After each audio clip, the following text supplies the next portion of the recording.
নমস্কার বন্ধুরা, সবাই কেমন আছেন বলুন তো। বৃষ্টি হচ্ছে ঠিকই কথা, কিন্তু গরম তো যেমন তেমনই রয়েছে। আজ তাই একটা চটজলদি রেসিপি নিয়ে হাজির হলাম আমি, পারমিতা।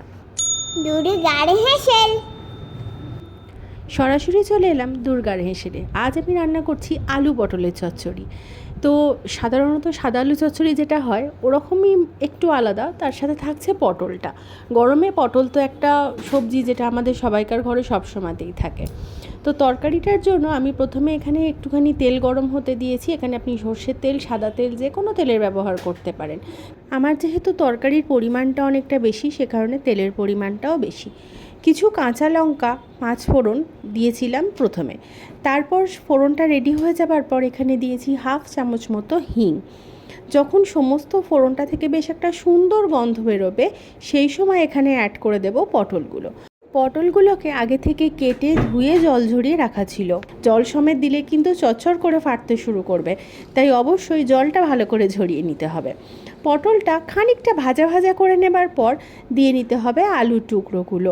তারপর দুটো মিলিয়ে বেশ ভালো করে ভাজা ভাজা মতো করে নিতে হবে। গরমে সবজি বলতে পটল, ঢ্যাঁড়স এইগুলোই সবসময় ঘরে থাকে। আর পটল দিয়ে কত রকম রেসিপি বা বানানো যায়। সত্যি বলতে কি, আমি পটল যে খুব একটা পছন্দ করি তা নয়, তাই পটল দিয়ে যখন এই আলু পটল চচ্চড়িটা হয় সেটা তবু বেশ ভালো লাগে আর হয়ে যায়ও তাড়াতাড়ি। তাই এটা আমাদের বাড়িতে প্রায়ই হয়। আজকেও ছিল নিরামিষের দিন, সোমবার, তো সেই কারণে এই রেসিপিটাই ট্রাই করলাম আর ভাবলাম আপনাদের সাথে শেয়ার করে নিই। তরকারিতে সেদ্ধ হতে যতটা জল লাগতো ততটা পরিমাণে জল দিয়ে দিয়েছি। এরপর এখানে দিয়ে দিচ্ছি নুন, আর দিয়ে নেবো কয়েক দানা চিনি। যেহেতু দুর্গা ছোট, সেই কারণে অল্প একটু চিনি দিলাম। আর কতকগুলো কাঁচা লঙ্কা দিয়ে দিচ্ছি গোটা অবস্থায়।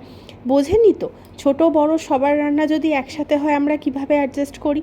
অতএব বড়রা এখানে কাঁচা লঙ্কাগুলোকে একটু চটকে নেব, আর একটু চিনি দিয়েছি যাতে দুর্গার কোনো সমস্যা না হয়। আর এমনি আপনি যখন রান্না করবেন তখন আপনার বাড়ি অনুযায়ী বা আপনার ফ্যামিলি অনুযায়ী এটুকু আপনি আশা করি নিশ্চয়ই অ্যাডজাস্ট করে নেবেন।